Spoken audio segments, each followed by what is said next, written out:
अर्थात वह ब्रह्म पूर्ण है या जगत पूर्ण है या प्रकृति पूर्ण है, पूर्ण से ही पूर्ण का उदय होता है। पूर्ण से यदि पूर्ण को अदा कर दिया जाए, निकाल दिया जाए, तो वह पुनः पूर्ण ही अवशिष्ट होगा। इस प्रकार आज के वैज्ञानिकों ने भी, गणितज्ञों ने भी कह दिया है, infinity minus infinity is equal to infinity. इस प्रकार ईश्वर धर्माभाव से अनुस्यूत है। संपूर्ण रूप से यही हम लोगों ने आज के सम्मेलन में आने के लिए जो सोचा था, मैंने विशेष रूप से पाया यहाँ के कथन में जो ब्रह्म कृपा ही केवलम तथ्य स्थापित किया गया है, उसकी पूरी रूपरेखा आज महर्षि देवेंद्रनाथ महर्षि द्वारा ही रचित है। इसके पहले ऋषि मुनियों ने सिर्फ गुरु कृपा को ही महत्व दिया था और ब्रह्म के अन्वेषण में वो सर्वत्र घुमा करते थे, विचलित हुआ करते थे। किंतु देवर्षि, महर्षि, विद्वान देवेंद्रनाथ जी ने भी पूरे उदात्त भाव से ब्रह्म कृपा ही केवलम का ही उच्चारण किया। अतः मैं यही पर अपनी बात को समाप्त करती हूँ और ब्रह्म कृपा ही केवलम की महात्म पर अपने को संदर्भित करती हूँ। धन्यवाद। I will mention that 8th November was my father's birthday and 21st Kartika, and he was so much aware of these sort of things that we heard from him, that he once spoke on Rammohan Roy on his death anniversary in 1933, and then he was only 31 years old. So that I followed him. I am very innocent, very not very learned, but come over here only inspired by my father. So obviously it's a marvelous day, an outstanding celebration. Certainly it is an auspicious day for all of us. We are now present here as because it is the great occasion that we are celebrating. It is the centenary of Hyderabad Deccan Brahmo Samaj, which was founded in the year 1925, and now it is 2025. I may not live for 100 years, but it is exhilarating to remember the foundation day which had been held 100 years ago. I convey my greetings and salutation to all the dignitaries and delegates coming from all over India, to all the secretaries and presidents of several Brahmo Samaj in India. I convey my affection and love to all the young generation, to all the kids and teenagers who exhibited their capabilities, enthusiasm, devotion and love for Brahmo Samaj. I would like to congratulate of them. I like to congratulate all of them. Now I come back to my talk, namely Brahma, the sole friend in life. In this context, I may recall my motherland, our great India. India is a great country. It has its cultural heritage and it has its glorious past on account of its devotion and its spirituality. Philosophy in India is essentially spiritual. Indian psychology realized the value of concentration and look upon it as the means for the perception of the truth. The strong intellectuality of the Indian mind, which seeks to know the inner truth and the law of all sides of human activity. It is the natural conditions of India that make the Indian people contemplative, who have the leisure to enjoy the beautiful things of the world and the wealth of soul in song and story, music and dance and various religious lives undisturbed by the passions of the outer world. External invasions, internal dissensions came very near crashing its civilization many times in its history. The Greek and the Syrian, the Persian and the Mughal, the English and the French have by turn attempted to suppress it, and yet it has its head held high. India has not been finally subdued, and its old flame of spirit is still burning. Throughout its life, it has been living with one purpose. It has fought for the truth and against the error. It may have blundered, but it did what it felt righteous one. The history of India, Indian philosophy, illustrates the endless quest of the mind, ever old, ever new. The spiritual motive dominates life in India. Religion in India is not dogmatic, it is universal and liberal. Upanishad speaks that there is one reality behind and beyond the evolution of the whole universe. The Upanishads give in some detail the path of the inward journey by which the individual souls get at the ultimate reality. Truth is within us. There is a distinction between the ignorant, narrow, selfish way which leads to transitory satisfactions and the way which leads to the eternal life. We must see the eternal, the celestial, the still. If it is unknowable and incomprehensible, it is yet realizable by self-discipline and integrated insight. The word used in the Upanishads without being sustained and preserved by His power. Then we may meditate and adore Him thus: O God, You are my Lord, You are dear to me, and You seem to be the most precious help to me. You are my eternal companion in my eternal journey forever and ever. You are my friend throughout day and night. You are the source of pleasure and peace. You console us and make our soul peaceful by subsiding our grief and pain. You make our soul mild. In the perils of seas, You are the rescuer. While distress falls on us, You protect us. You are the savior of a sinner. You are the light of this universe. You are the valuable garment made of jewels. Your appearance is majestic.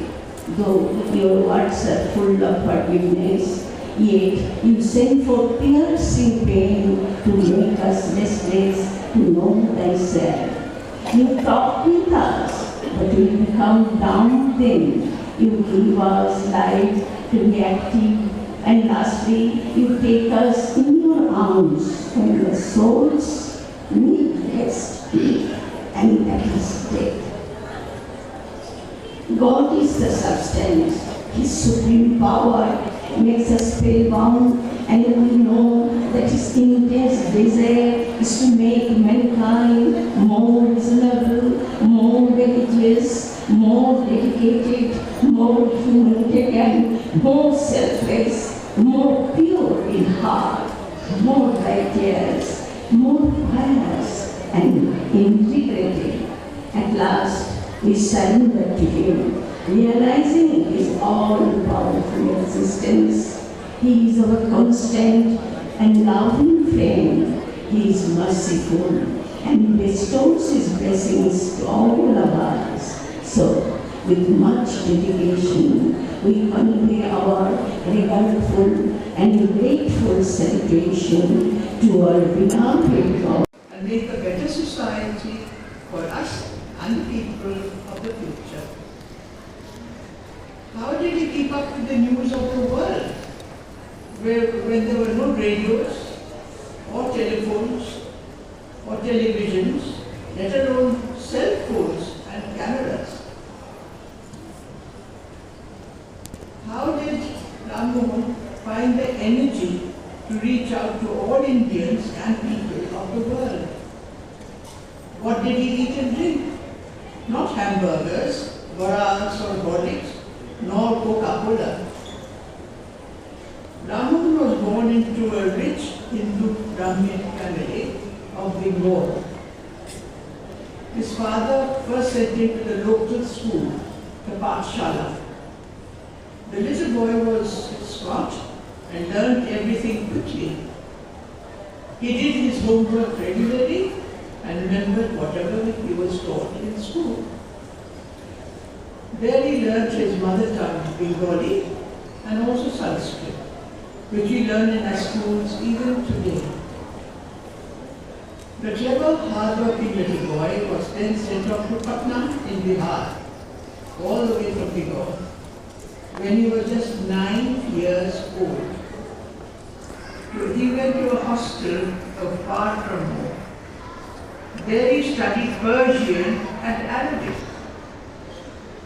He studied the Quran, the holy book of the Muslims, in Arabic.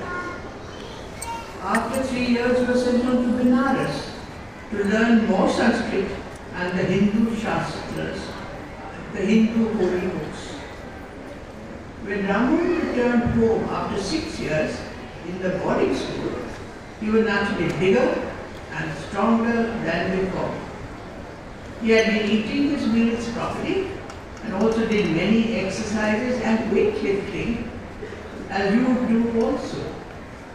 He became about 6 feet tall and became very strong and developed very strong legs. Ramu had studied Persian and Arabic in Patna because they were the languages used for official work. English was introduced much later.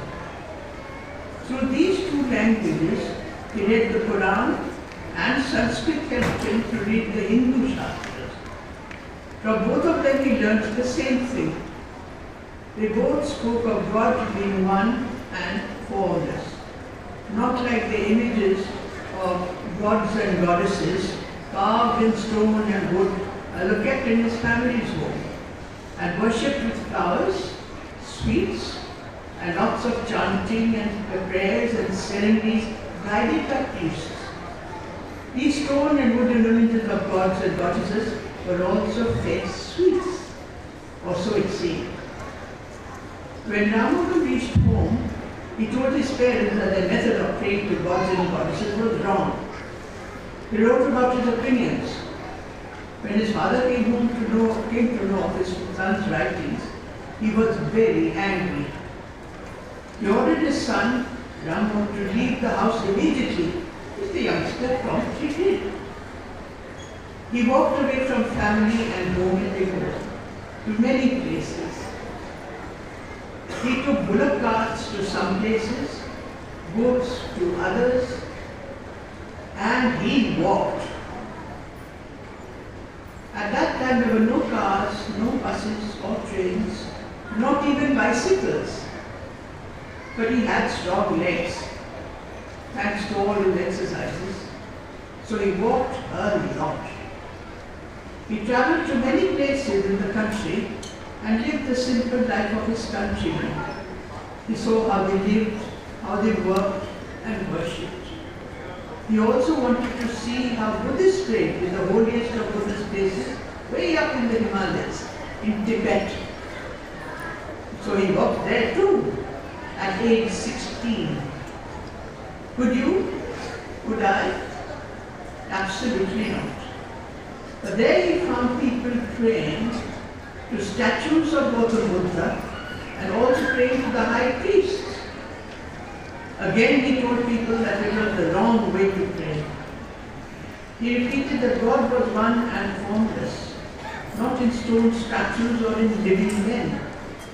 This made some people very angry at him and tried to kill him. But he was helped to escape by some kind women who impressed and charmed by this teenager from distant Bengal with his unusual ideas. Ramohan had studied the Hindu prayer books. His study of Sanskrit made it clear what the Shastras said. Then he translated and wrote down in Bengali and Hindi what the Shastras said and distributed them. He felt that common people like you and me and our families should understand what the holy books said in Sanskrit. Otherwise, only the priests would know.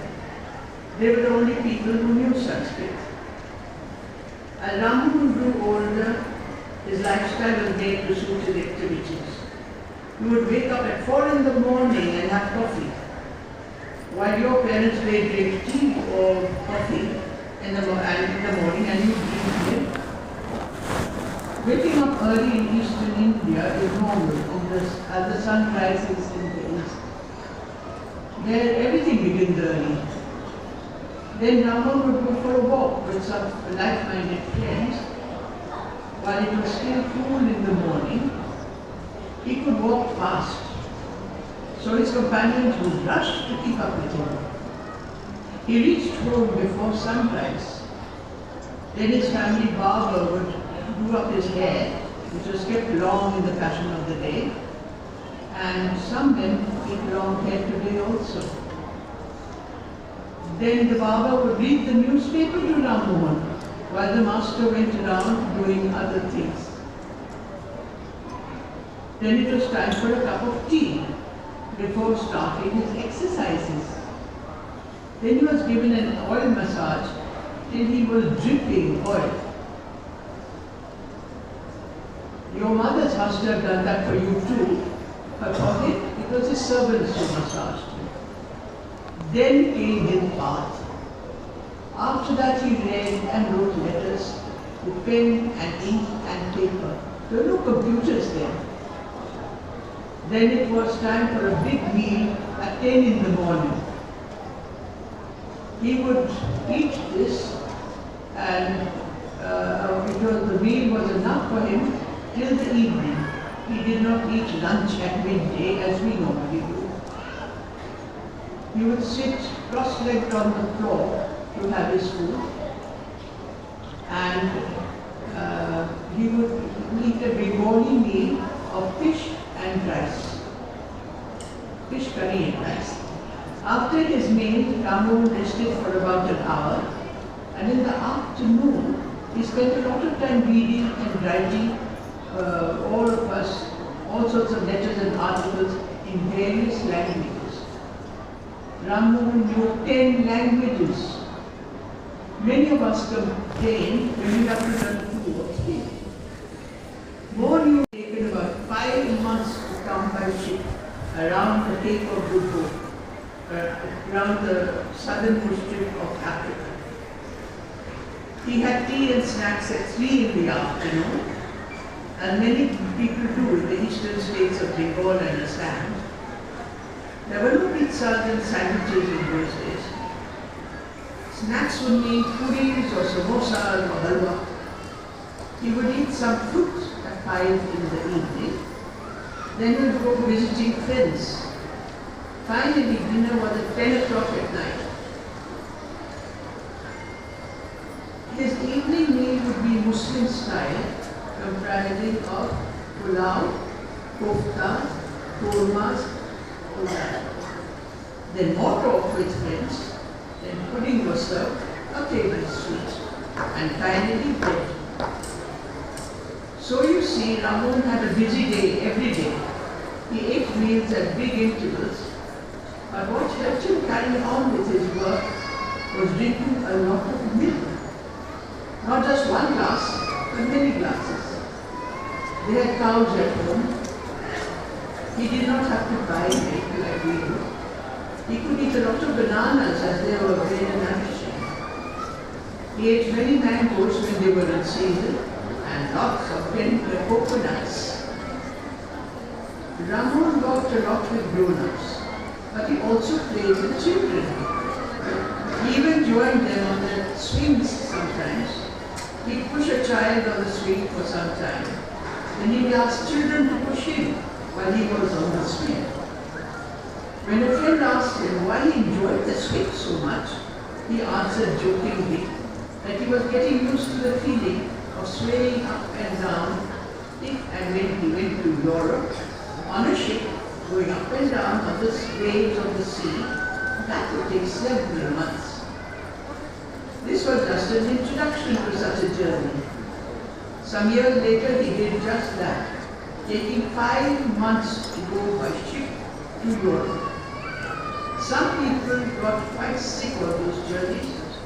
These days people even get sick while driving in a car or bus going up and down railroads. Okay, now let's see what Ramon used to talk about when he met people all the time. Firstly, he was deeply concerned about the condition of women in our country. They were ill-treated. Though Brahmins and all Hindus take to the goddesses of Durga and Saraswati, they were,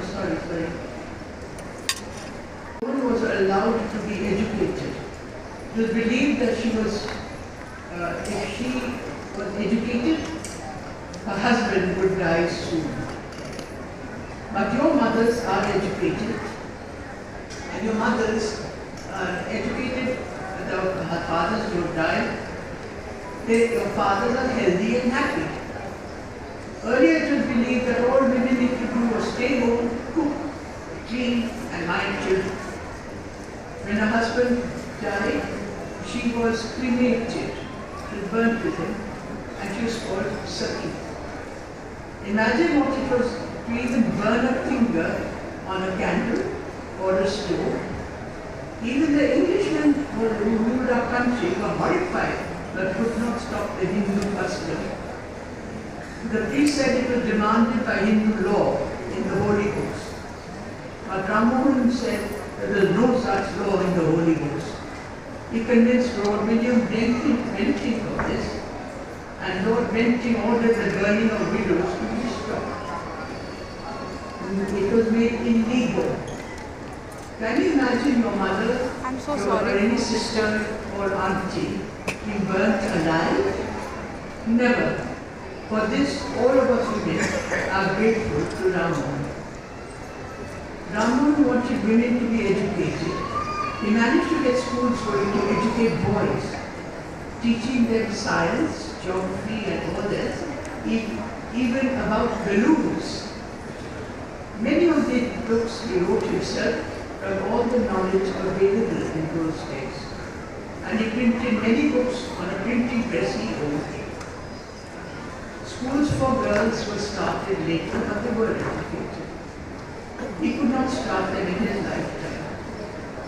He also printed many Sanskrit verses of prayers that he translated into Bengali and Hindi, so we would know what was said in them, and not depend on Brahmins to explain them to us. They did not explain. They ordered common men to do this or that, and not following them would be considered committing a sin, and they would be punished for that. Just saying sorry was not enough. And those punishments were as awful as even eating cow dung. Horrible to even think about it. Rammohun had read the various holy books of the Hindus, the Muslims and Christians, and they all spoke of the one true formless God we should pray to. That God was in the tiniest blade of grass and the tallest tree, and in all animals and humans.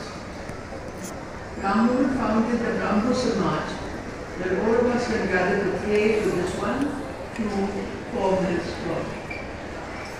No matter what religion or color or nationality they may be, or whether man or woman. Some Hindu temples do not allow women to enter. When Rammohun said all people could pray together, his wife was surprised. He replied that all cows of all colors gave the same white milk, and that the pure essence of all religion is the same. And he had the Brahmo community sing all together, and they do in churches. He wrote many songs himself, which he still sings today. In 10 years, he learned very good English from him, and many courtesies which were allowed amongst Europeans, like having ladies sit down before you sat down with her. But one was to also have tables and chairs which we still use today. He read books and magazines in English, and that opened for him a window towards the Western world. Their study of science and technology would help him to dominate the world. He was our greatest social reformer, and he opened a school called Anglo-Hindu School. He urged the English government to open schools that would teach several science subjects in English. Government realized we needed to learn all the science subjects for the progress of the nation. Thanks to him and his efforts towards improving our law, here we are, as we are today, in India's excellent position in the world.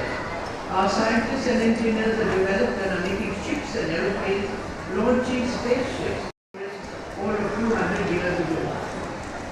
And now we believe that all school children studying textbooks not enough. We will also grow up to be good human beings. Each of us can help our fellow man by helping him in his hour of need. Each person has a part to play in our community, and we should stand by our values that show what we believe when no one is watching. They show our honesty in the smallest of things. No cheating in exams, helping old people, blind people and children, people with disabilities. Everyone opening and operating schools and villages, encouraging doctors and nurses to work in villages. Then our country would be an even better place to live in.